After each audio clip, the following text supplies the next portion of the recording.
Have you ever felt like your path was already written, like no matter what you do, some unseen pattern keeps pulling you back to the same frustrations, the same failures, the same version of yourself? William James, the father of American psychology, and a philosopher of radical freedom, would ask you to pause. Not to surrender, but to reconsider. The idea that our lives are dictated by fate, by temperament, by history, by circumstance seems seductive. It relieves us of responsibility. But James saw this as a moral and psychological tragedy. For him, the human spirit was not a prisoner of past events, but an agent of unfinished possibility. Every decision, he believed, was a fork in the living road. Every choice a real divergence in the stream of becoming. Imagine what it means to live not as a puppet of causality, but as a co-author of the universe. Imagine the weight and dignity of that claim. James invites you to reject passive fatalism and instead embrace what he calls the pluralistic universe, a world in which freedom is real, where newness is possible, and where you are part of that creative process. In this video, drawn entirely from the philosophical and psychological writings of William James, you will discover why determinism is not just a theory, but a worldview that slowly kills the soul. And you'll see how a life committed to freedom, even under pressure, even amid pain, is not naive optimism, but the deepest realism of all. You were not born into a script. Though every culture, every family, every memory may try to convince you otherwise, William James insists that your life is not a closed equation. From the first pages of his work to the final strokes of his reflections, he fights quietly but relentlessly against the tyranny of determinism. He believed it was not merely an intellectual error, but a moral injury, a betrayal of the lived texture of experience.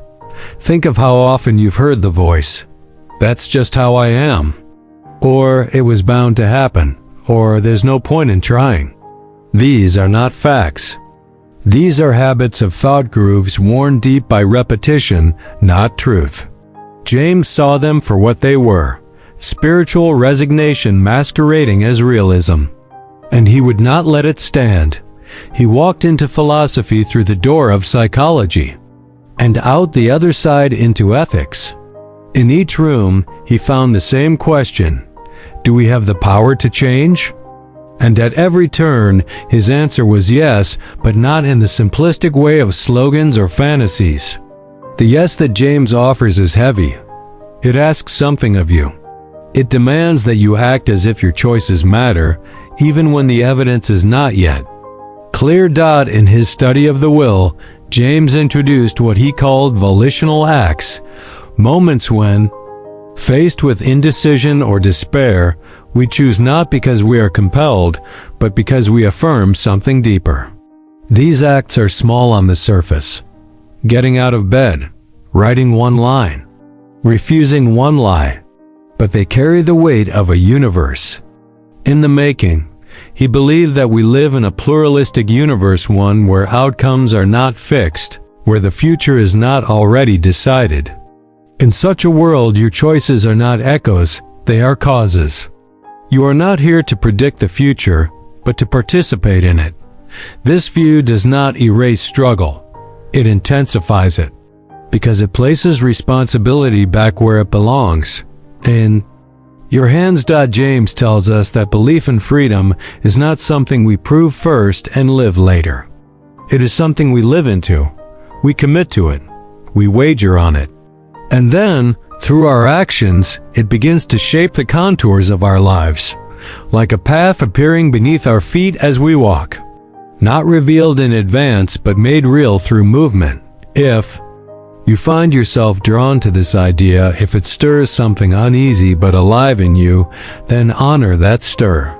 This is not a call to grand gestures.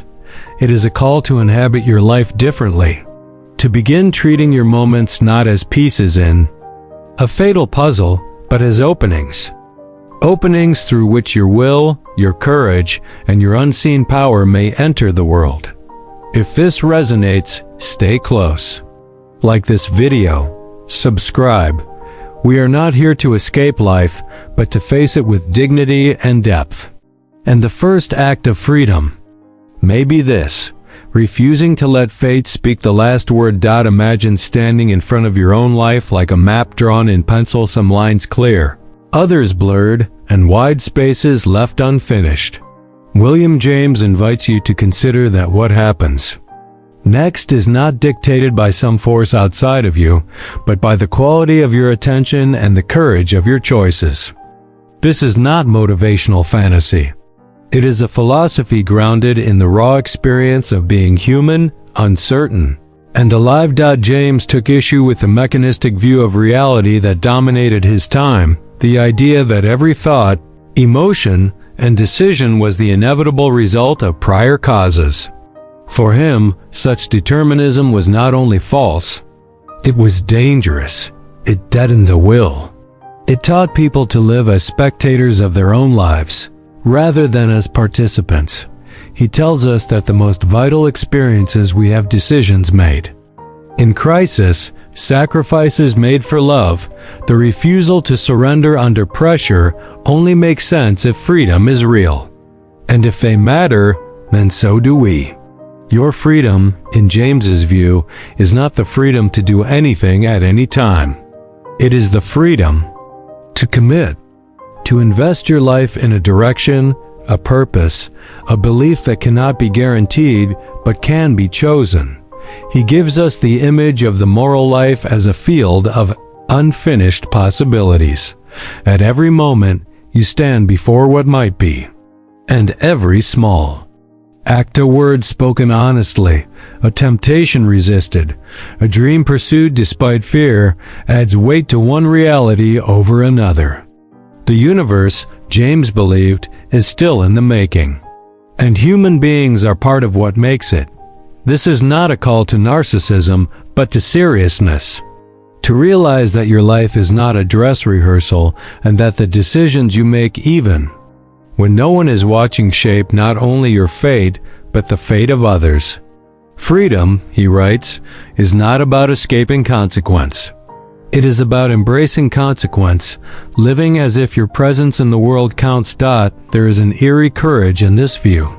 It means there is no script to fall back on, no divine guarantee that things will turn out well. But it also means that nothing is settled, that the page before you is still blank, and the pen, however trembling, is still in your hand. James cautions us, though, against turning freedom into abstraction. It must be lived. It must be tested. You discover it not by analyzing, but by choosing. The moment you risk something real, your comfort, your approval, your control, you discover whether your belief in freedom is theoretical or existential. So let me ask you, what would change in your life if you believed you were not tied to fate? If you believed that this hour, this gesture, this choice mattered, what would you say no to? What would you finally allow yourself to begin? James believed we cannot answer such questions from the sidelines. We answer them by walking into the unknown, not recklessly, but with intention. Not with certainty, but with depth. And when we do, something happens, not always visible, not always immediate, but real. A shift, a new current. A sense, however faint, that we are no longer repeating the past. We are writing something else. To live as though fate is not final is to live with a different kind of attention.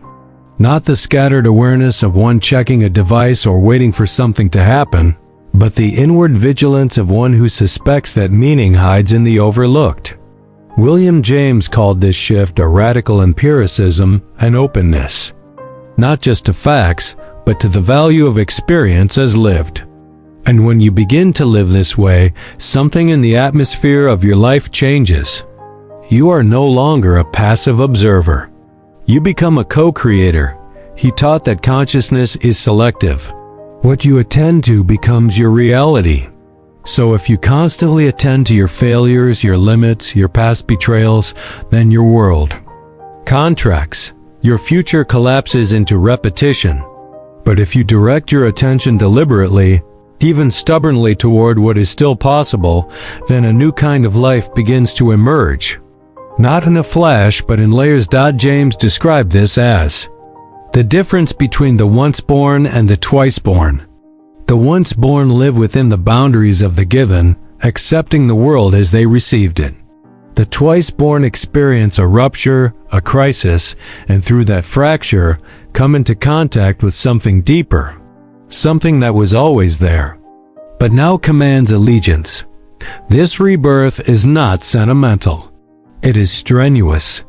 But it brings with it a peculiar energy, the energy of one who has chosen life, not inherited it. And choice is everything. James was relentless in insisting that freedom lies not in feeling free, but in acting free. Many wait for the right emotion to push them into a new beginning. But James reverses the formula. He says, act first. The feelings will follow. Energy is released through commitment. It is not the mood that makes the movement, it is the movement that remakes the mood. You might wonder how such a small action, a decision to speak honestly, to resist despair, to take a single step into the unknown can matter in a world so vast. James would say that such actions are not small. They are metaphysical. They are what make the world unfinished rather than closed. They are the means by which the universe experiments with itself. Think of a life not built on prediction, but on faith. Not religious faith in dogma, but existential faith in your own capacity to respond, in your ability to choose what you believe in, and to live as though it were true, even before you have proof. That, to James, is the essence of moral freedom. And it is what separates a life of reaction from a life of creation. So when you feel trapped by the story you've told yourself, remember that James would not advise you to rewrite the story all at once. He would ask you to find one sentence that no longer fits and change it. Not to deceive yourself, but to realign your life with what he called the better possibility. You are not a puppet of patterns. You are not the echo of your parents' fears or your culture's despair. You are, even now, the site of a possible world. And if you choose to act not grandly, but authentically, you will begin to feel it. The quiet electricity of a life no longer waiting for permission. William James asked one of the most dangerous questions a philosopher can ask. What if freedom is not just an idea, but a fact of your daily experience and you've been living as if it weren't? Not because you are weak, but because you've been trained subtly and systematically to disbelieve in your own agency. How much of your fatigue, your resignation, your self-limiting identity is not inevitable, but inherited? He knew that belief in determinism does not always arrive as a doctrine. It arrives in the form of habits. Phrases like, I had no choice, or, that's just how things are, or, it's too late now, slide by unnoticed. They feel innocent. But James recognized them as psychic toxins, thoughts that dull the will and drain the energy of possibility from the bloodstream of the soul. He argued that the real question is not whether you are free in some abstract metaphysical sense, but whether you are living as if you are. Are you acting with the dignity of a being whose decisions shape not just outcomes, but meaning?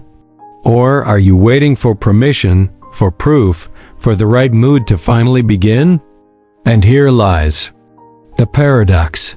Belief in freedom is not something we can wait to be proven. It is something we must enact.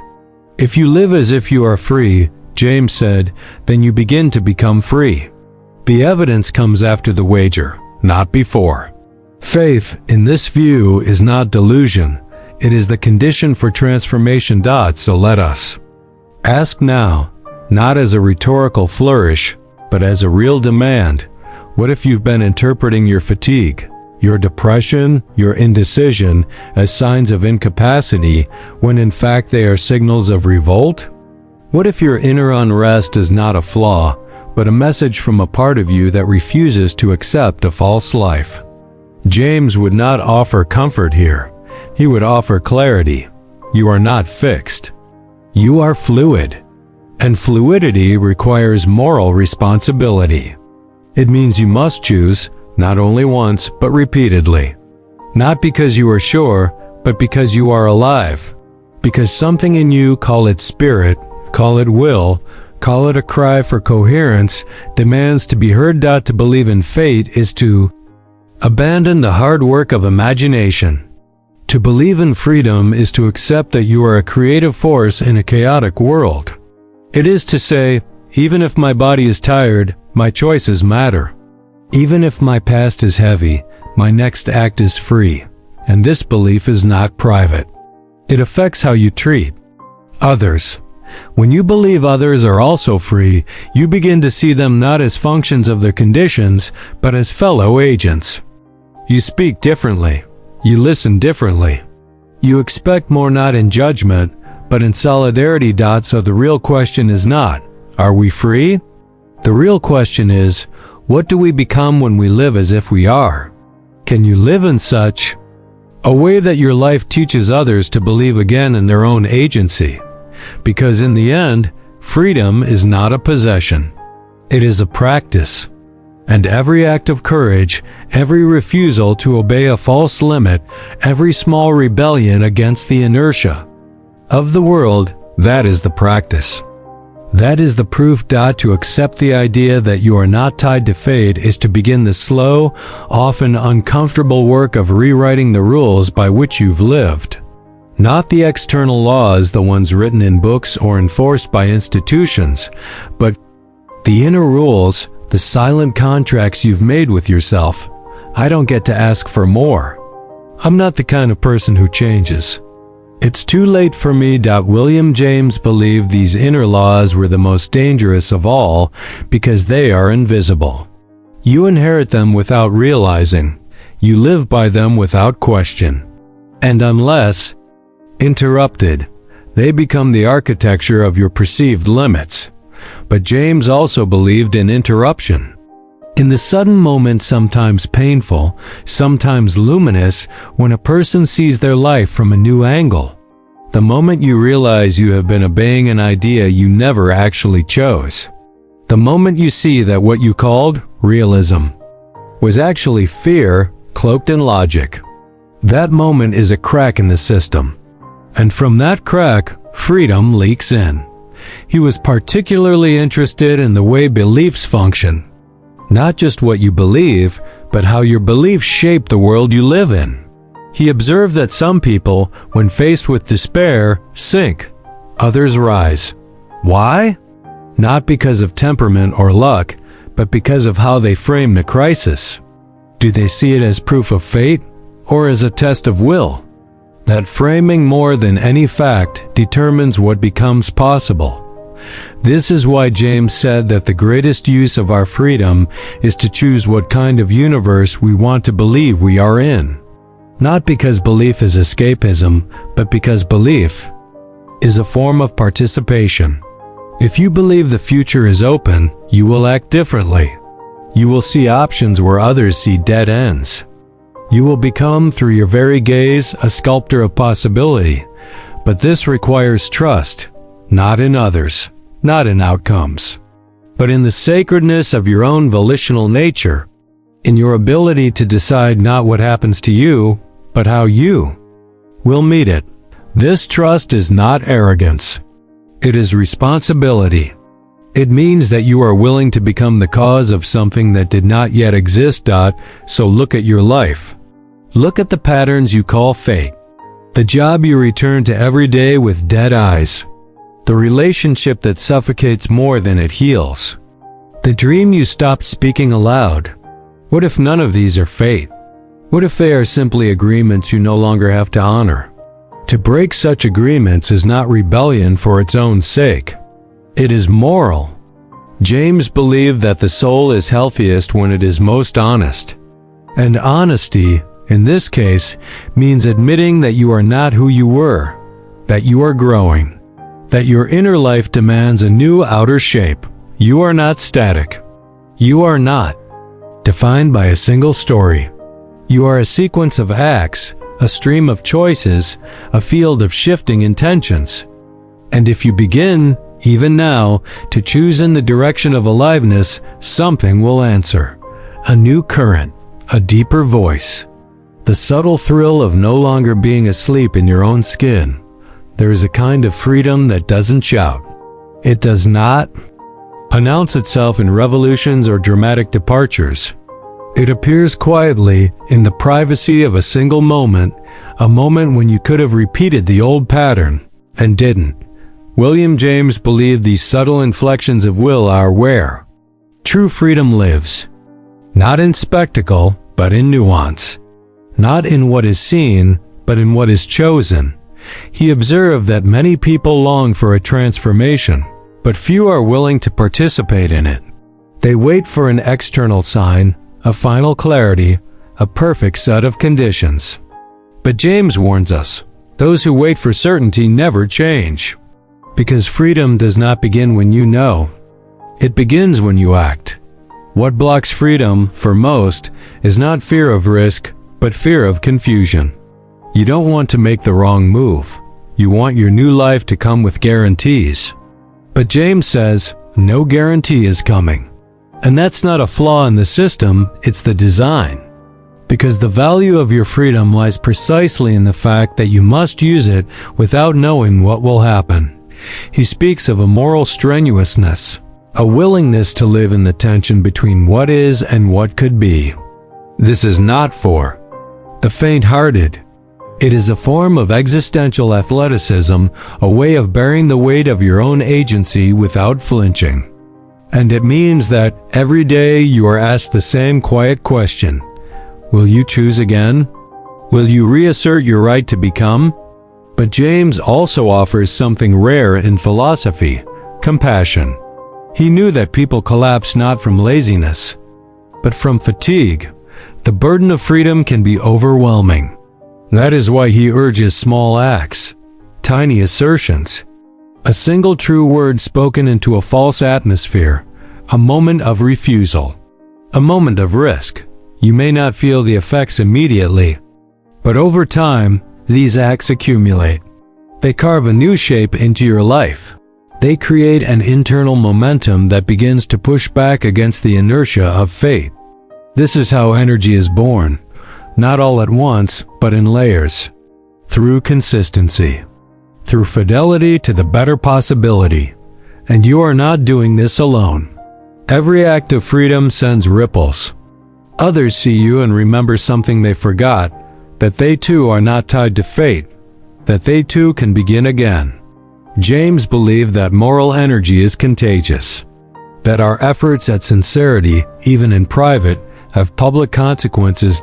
So, if you feel small, if you feel lost, if you doubt whether any of this matters, start there.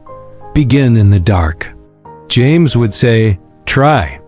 Act as if. Live into your choice. Let your life be the test. And if you find yourself gaining strength, not the shallow confidence of ego, but the deep steadiness of someone who has looked at the void and not stepped back, then you will know. Not because someone told you, but because you lived it. Imagine that your life is not a result to be solved, but a field to be cultivated. William James urges us to abandon the logic of mechanical cause and effect, and instead adopt the mindset of a grower, one who plants, tends, risks, waits. In this view, freedom is not a switch you flip. It is a relationship, between your inner decisions and the possibilities that respond. Between your willingness to act and the shape reality begins to take in return. James called this the will to believe, but not in the sense of blind faith. It is a disciplined readiness to live as if what you sense deep down is real, even when evidence is incomplete. And in doing so, to draw out that very reality by participating in it. Belief, for James, is not wishful thinking. It is a creative force. It sets energy in motion. This is why he warned us against spiritual paralysis. The refusal to believe in the absence of certainty is not intellectual. Caution, it is moral surrender. Because the truth is, the future of your life depends on whether you are willing to believe in it before you can prove it. Before it's safe. Before it's obvious. You may ask, but how can I believe when I've failed? When I've doubted for so long? When all I've seen is repetition? James would respond not with pity, but with challenge. Have you truly acted on your deeper belief? Have you risked anything real in its name? Because belief that is not enacted is not yet belief. It is only a thought, a theory. A comfort. To believe in freedom means to accept responsibility for your direction, not in abstract terms, but hour by hour. It means refusing the narcotic of victimhood. It means noticing, every day, the tiny choices where you give away your agency and reclaiming them, even if just one. Even if it's messy. James was not romantic. He did not promise that freedom would lead to comfort. He knew it might lead to more conflict, more ambiguity, more tension, but it would be real. And in that reality, something sacred, a sense of ownership, of authorship, of having shown up for your one and only life. And here's what makes it all worthwhile. The more you live as if freedom is real, the more you begin to feel it. You change, you strengthen. You become strange to your former self. Not because you've become someone new, but because you finally stopped pretending. What if this is it? This moment. This hour, not a preparation for life, but life itself. Would you say yes to your own power, even if no one noticed? Would you begin quietly to move as if you were not tied to fate? James would not wait for your answer. He would say, act, and let the action reveal who you are becoming. What happens when you finally begin to live as if you are free? Not just to think it or repeat it, but to embody it in the most ordinary, unnoticed places? William James believed this shift, once made, begins to radiate through your entire being. You walk differently, speak differently, not because you've adopted a new identity, but because you've returned to one you abandoned long ago, the self that chooses. This is not theoretical. James watched lives change not through revelation, but through fidelity to the small daily act, the refusal to be dictated to by mood, the courage to answer, I don't know what will happen, but I'm going anyway. For James, this is not recklessness. It is the highest form of sanity. A sanity grounded not in control, but in commitment. He asked us to imagine the universe as a pluralistic field, open, evolving, responsive, not a closed machine, but a live wire. Every time you choose to act from freedom rather than reaction, you touch that wire. You become a node of transformation in a world hungry for it. Your life becomes an argument against despair, not because you deny suffering, but because you refuse to be defined by it. James did not believe in false transcendence. He believed in what he called the moral holiday, the relief that comes, not from escaping life, but from realizing you are participating in its deeper structure, that your choices echo, that your efforts count, that even your failures, when made in earnest, serve the movement of growth. Freedom, in this context, is not ease. It is depth. It is the willingness to encounter difficulty without collapsing into fatalism. It is the kind of inner clarity that makes your yes and your no matter. That brings integrity to your voice, texture to your silence, intensity to your presence. And this presence ripples outward.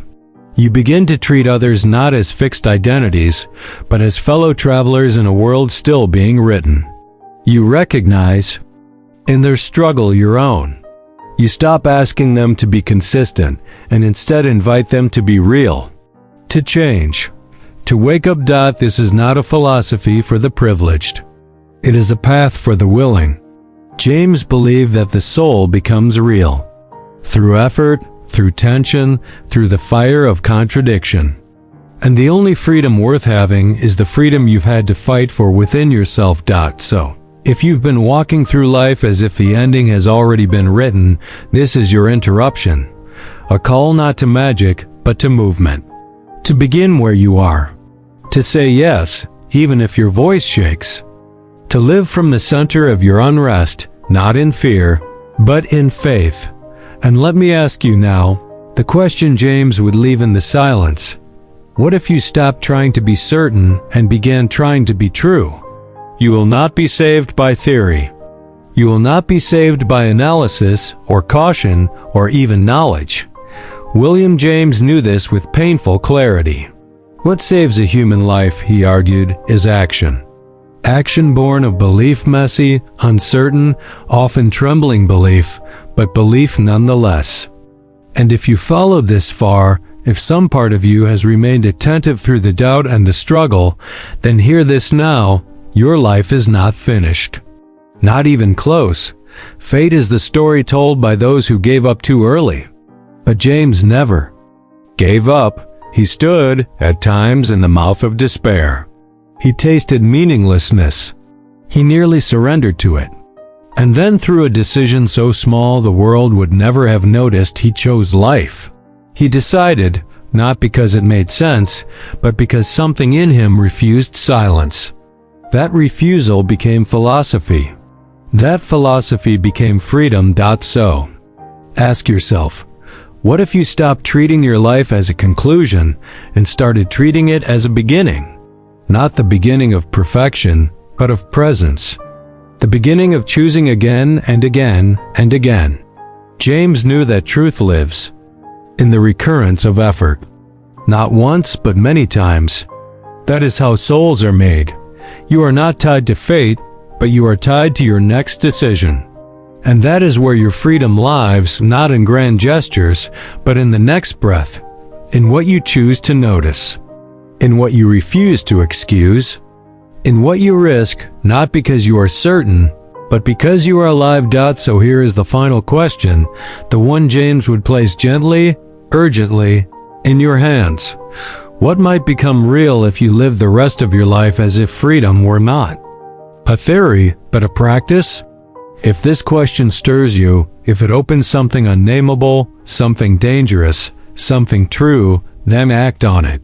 Like this video, subscribe, share it with 3 others who may need to remember what you have just remembered.